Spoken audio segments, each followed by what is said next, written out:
Hi guys, welcome back to the channel. आज बहुत special बंदा है। His name is Raj. By the way Raj, welcome on board यार। राज की स्टोरी काफी इंटरेस्टिंग है। ये फाइनेंस का बंदा है। हम अभी जीआईएम के फाइनेंस लैब में बैठे हैं। काफी खूबसूरत लैब है। Bye the way interesting story ये है कि राज को मिले हैं कैट में 89%, पर 89% एलपी उसने फाड़ा है। नॉट ओनली दैट, उसको एनमैट में 256 मिला था। उसका एनएमएमएस बैंगलोर कन्वर्ट हुआ था। आई थिंक सेक्शनल में 1 मार्क्स उसका रह गया था, पर ओवरऑल अच्छा था। उसने एनएमएमएस बैंगलोर छोड़ा, वो आईएमआई दिल्ली गया था। उसमें भी वो 1 महीना रहा, वहां पे 1 महीना पढ़ाई करके बाद में वो जीआईएम में आया है। He is a non engineer, एक कॉमर्स का बच्चा है, वो भी सेंट जेवियर से। भाई सेंट जेवियर जो कॉलेज है ना कोलकाता का, वो आईआईटी लेवल का आता है, वो इंडिया का टॉप 5 है। तो जीआईएम में भी आपको ऐसे बच्चे मिलेंगे यार जो एसआरसीसी वाला भी एक है ना यहाँ पे। एसआरसीसी का भी एसआरसीसी वाला है कि एक सिम्बाइसिस का मेरा भी यहाँ पे जूनियर है एंड सेंट जेवियर्स के। Welcome on board. Now I am gonna ask you lot of questions by the story. बता, तू एनएमएमएस में 1 महीना रह गया, आईएमआई में भी तो 1 महीना रहा था, और फिर GIM. So much love towards GIM. क्या राज है भाई? मेरे एनमैट के रिजल्ट्स आए तो मैं बहुत खुश था। फिर मैं जब एनमैट के रिजल्ट्स आते, इनफैक्ट जैसे एग्जाम्स खत्म होते संग आया था रिजल्ट। फिर जब कट ऑफ डिक्लेयर हुए तो पता चला मेरे 256 आए, जो कि बहुत अच्छा मार्क्स है। जब 232 था कट ऑफ। ट्रू। लेकिन 1 मार्क्स से मेरे कॉन्ट्स में रह गए। 69 सेक्शनल्स था उसका, लेकिन मेरे 68 आए कॉन्ट्स के कारण मैं मुंबई रह गया। फिर मेरे एनएमएमएस बैंगलोर के कॉल आए तो मैं मुंबई गया इंटरव्यू देने। एनएमएमएस मुंबई में इंटरव्यू हुआ था उसका, तो वो मेरा कन्वर्ट हो गया। वो एनएमएमएस बैंगलोर शुरू हो गया था मई से। तो मई से मैं उधर था 1 महीने। फिर आया मुझे ये बाद में आईएमआई न्यू दिल्ली का रिजल्ट डिक्लेयर हुआ। फिर आईएमआई न्यू दिल्ली में मेरे भी हो गया। फिर मैं एनएमएमएस बैंगलोर से आईएमआई न्यू दिल्ली चला गया। उसके बाद फिर मैं आईएमआई न्यू दिल्ली में था, तो मुझे कैंपस लाइफ ठीक नहीं लग रही थी। वो बहुत छोटा कैंपस था। हाँ, that's right. और मुझे ऐसा एक कैंपस चाहिए था जहाँ की सारे इमर्सिव एक्सपीरियंस रहे और लगे कि मैं एमबीए कॉलेज में हूँ, जहाँ मैंने अपना 2 साल डेडिकेट किया लाइफ का और बहुत सारे इन्वेस्टमेंट किया। तो आई वांटेड एन एक्सपीरियंस जो कि ऑलराउंडर हो, जिसमें पढ़ाई भी हो और मैं एज अ पर्सन डेवलप करूं इवेंचुअली। नाइस। तो जैसे मुझे जीआईएम का मिला तो मैं बहुत वेट कर रहा था। मैं जब आईएमआई न्यू दिल्ली में भी एडमिटेड था तो मेरे मन में ख्याल आ रहा था कि काश मुझे जीआईएम मिल जाता। और तो जीआईएम के कोर प्रोग्राम में है ना? हाँ, कोर प्रोग्राम में। बहुत बड़ी बात है। 89% एल पे कोर मिलना बहुत बड़ी बात है। मेरा फ्रेशर और वर्क फ्रेशर, ये बहुत बड़ी बात है, बिकॉज जितने भी फ्रेशर्स मैंने देखे हैं 95 94 तक उनको मिले हैं कैट में। 89 वाला एक बंदा बैठा है। सो गाइस, ये ना एक चीज है, आपको ये जानना जरूरी है कि इतने बड़े कॉलेजेस भी आपके लिए अवेलेबल है। अगर आपका कैट में थोड़ा भी अगर ऊपर नीचे हुआ होगा ना, don't worry about it, you need to be confident enough. और आपका प्रोफाइल अगर फाड़ होगा तो मिल जाएगा। तो तेरा अचीवर्स राउंड हुआ या फिर normal percentage? Normal percentage general. बहुत अच्छी बात है। सो जीआईएम में ऐसी क्या चीजें तुझे दिखी कि नहीं यार, मुझे आईएमआई के ऊपर मुझे जीआईएम चलना है? हाँ, तो आईएमआई न्यू दिल्ली में जो कोर्स का आउटलाइन था और उसको मैंने कंपेयर किया जीआईएम के कोर्स आउटलाइन से, और मैंने देखा कि जो सब्जेक्ट्स इधर पढ़ाए जाते हैं वो काफी बहुत ज्यादा ब्रॉडन अप है। और मुझे जैसे फाइनेंस में करना था तो लोग बोलते थे कि आईएमआई बहुत फाइनेंस डोमिनेटेड कॉलेज है, लेकिन मुझे IMI is no doubt good for finance.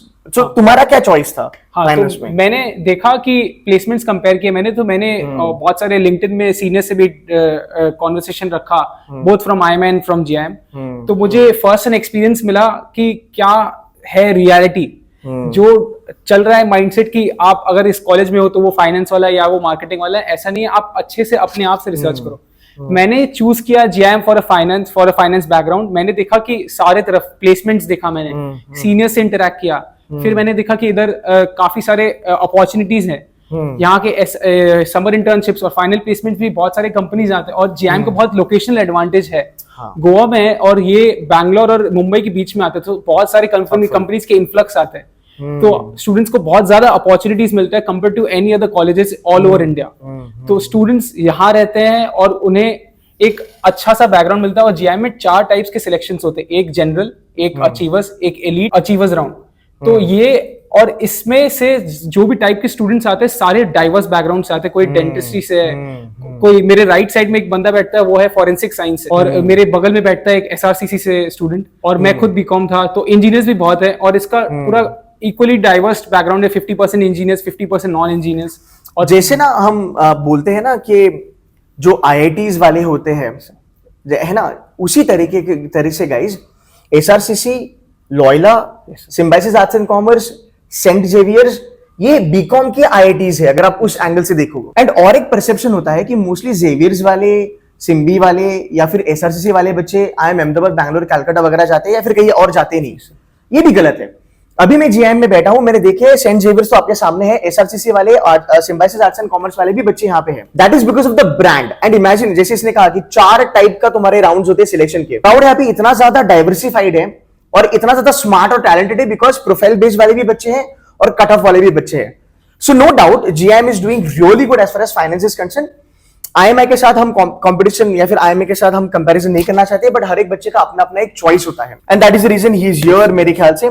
So how is the journey so far academically? अगर मैं बात करूं, फाइनेंस के फैकल्टीज हो गए, फाइनेंस लैब हो गया, वगैरह वगैरह। तो हमारे यहाँ फाइनेंस के काफी सारे टीचर्स हैं और वो लोग कैंपस में ही रहते हैं, ये बहुत एडवांटेज में हेल्प करता है। जैसे आज कुछ स्टूडेंट्स को एक्स्ट्रा बैकअप क्लासेस था, तो टीचर्स आज संडे है तो आज हमारे संडे को भी क्लासेस रख दिए गए, so that we get an extra edge over all other colleges. और हमारे पास अभी हम लोग खुद ब्लूमबर्ग टर्मिनल्स के अगल बगल हैं और हम लोग फाइनेंस लैब में हैं। हमारे यहाँ 2 फाइनेंस के क्लब्स हैं, एक विनिधन और एक सोफिया। तो स्टूडेंट्स को काफी सारा अपॉर्चुनिटीज मिलते हैं if they are willing to pursue finance as a major. See guys, सिर्फ फैकल्टी अच्छा होने से काम नहीं होता, आपके पास इंफ्रा क्या है आपके कॉलेज में, वो बहुत ज्यादा मैटर करता है। जैसे इसने कहा ब्लूमबर्ग, इन्वेस्टमेंट बैंकिंग में हम उसको BBG कहते हैं। अगर आपको इन्वेस्टमेंट बैंकिंग में जाना है ना, आपको ब्लूमबर्ग जानना मस्ट है। मतलब 5 साल पहले तो ठीक है ऑप्शनल था, बट अभी वो जानना बहुत जरूरी है। दूसरी बात, जब आपके कॉलेज में 2 फाइनेंस के क्लब है, इमेजिन करो आपको कितना पुश मिलता है आपकी पर्सनालिटी इंप्रूव करने के लिए फाइनेंस डोमेन में। तो ये बहुत सारी चीजें मैटर करती है because of which you as a student become really good in your particular domain. So happy overall with the finance thing? Yes, sir, yes. You are very well, researched sort of a student and I really appreciate that. मुझे एक बात बता, GIM का जो crowd है, peer group है, वो कहाँ से आया है? मतलब कौन कौन से कॉलेजेस को छोड़ के आया है? If you can give me an idea, rough idea. So बहुत सारे बहुत सारे baby IIMs तो छोड़ के आए हैं, क्योंकि GIM is way ahead than baby IIMs. अब स्टूडेंट्स के मन में चलता है tag, but in the end, in the real professional world, tag doesn't work a lot if you don't work upon yourself. हाँ, आपका खुद का पोटेंशियल मैटर करता है। तो GIM में बेबी IIM से छोड़ के आए, काफी सारे सिम्बायोसिस के कॉलेजेस से स्टूडेंट्स हैं जो कि ग्रेजुएशन वहां से किए, तो वो लोग पोस्ट ग्रेजुएशन भी सिम्बायोसिस में करना चाह रहे थे, लेकिन उन्हें लगा कि GIM में भी आके अपॉर्चुनिटीज अच्छे हैं। नाइस। नाउ फाइनेंस का बात आपने बोला, so give me a little idea because guys, sales and marketing के लिए GIM is Mecca, no doubt about it. They have best alumni from sales and marketing, best faculties on board, best students on board for sales and marketing. Since couple of years, finance is doing fantastically good. Yes sir. I want you to tell me कि finance में इतना traction जो आ रहा है वो किस लिए आ रहा है? बिकॉज ये बच्चे को ना SIP लगा है, इसका समर हो चुका है। मैं कंपनी का नाम नहीं बताऊंगा, मैं स्टाइपेंड भी नहीं बताऊंगा, बट मैं आपको एक चीज बताऊंगा, इसकी जो कंपनी है वो एक्चुअल में फाइनेंस वाली नहीं है, वो एक टेक्नोलॉजी कंपनी है। वहां पे इसको फाइनेंशियल एनालिस्ट का रोल मिलना बहुत बड़ी बात है and that is the reason I want to know कि फाइनेंस इतना ग्रो क्यों कर रहा है आपके कॉलेज में। तो फाइनेंस ग्रो कर रहा है क्योंकि हमारे सब्जेक्ट्स हर साल इनोवेट होते रहते हैं। जैसे हमारा टर्म 3 शुरू होने वाला है, तो इस साल भी नए नए कोर्सेज इंट्रोड्यूस किए गए हैं, so which are more data inclined, more analytical background, because अभी के प्रोफेशनल एरिया में सिर्फ फाइनेंस वर्क नहीं करता until and unless आप ऑलराउंड डेवलप्ड हो अपने एनालिटिक बैकग्राउंड्स के साथ। तो दोनों सब्जेक्ट्स को मर्ज करके बहुत सारे एक्साइटिंग कोर्सेज आ रहे हैं अभी तक, जिसके कारण ईयर ऑन ईयर हमारे बहुत सारे प्लेसमेंट्स में ग्रोथ आ रहे हैं। 30% 40% इन ईयर ऑन ईयर ग्रोथ हो रहे हैं SIP में, फाइनल प्लेसमेंट्स में। वाह। एक चीज ना मैं यहाँ पे आपको बच्चों लोग आपको बताना चाहूंगा, देखो जो फाइनेंस की बात हम करते हैं ना, फाइनेंस का मतलब सिर्फ ये नहीं होता कि आप स्क्रीन के सामने बैठो 15 घंटा 16 घंटा और टेक्निकल काम करो। फाइनेंस में वैरायटी है। आपको पता है फाइनेंस में भी जनरल मैनेजमेंट आता है, फाइनेंस में भी कंसल्टिंग आता है, फाइनेंस में भी टीम मैनेजमेंट आता है, फाइनेंस में आप फाइनेंशियल एनालिस्ट होके भी टीम मैनेज कर सकते हो, मीटिंग्स अटेंड कर सकते हो, ट्रैवल कर सकते हो। ये वाले जो प्रोफाइल्स है ना वो GIM में भी आना चालू हो चुका है। सो टेक्निकल वाली भी प्रोफाइल मिलेगी, प्लस आपको जनरल मैनेजमेंट वाली भी प्रोफाइल मिलेगी। सो मार्केटिंग में तो ऑलरेडी था अच्छा खासा होल्ड, अभी फाइनेंस में भी अच्छा खासा होल्ड आ रहा है। CFA वगैरह आपके बच्चे हैं अपने यहाँ पे, चार्टर्ड अकाउंटेंट CS वगैरह है? हाँ, CA है, CS है, और वो लोग ऑलरेडी, और कुछ बहुत सारे CA फाइनल्स भी है। और अभी कॉलेज में काफी सारे टीचर्स और स्टूडेंट्स का इंकरेजमेंट आता है कि जैसे स्टूडेंट्स हैं, अगर उनको CFA परस्यू करना है तो काफी सारे लर्निंग रिसोर्सेज मिलते हैं स्टूडेंट्स को। CFA, मैं खुद CFA एस्पिरेंट हूँ और मैं फरवरी अटेम्प्ट देने वाला हूँ CFA का। तो आपके पीयर ग्रुप में भी बहुत सारे आपको स्टूडेंट्स मिलेंगे जो ऑलरेडी CA हैं, CS हैं और जो लोग CFA भी दे रहे हैं। Nice. तो खाली सिर्फ MBA फाइनेंस है, लेकिन उसके साथ भी स्टूडेंट्स ऑल राउंड मेहनत करते रहते हैं so that they don't want to be the normal students of the finance colleges all over India. वो लोग वे हेड जाते हैं, अपने एफर्ट ज्यादा बढ़ाते हैं ताकि they can be better than.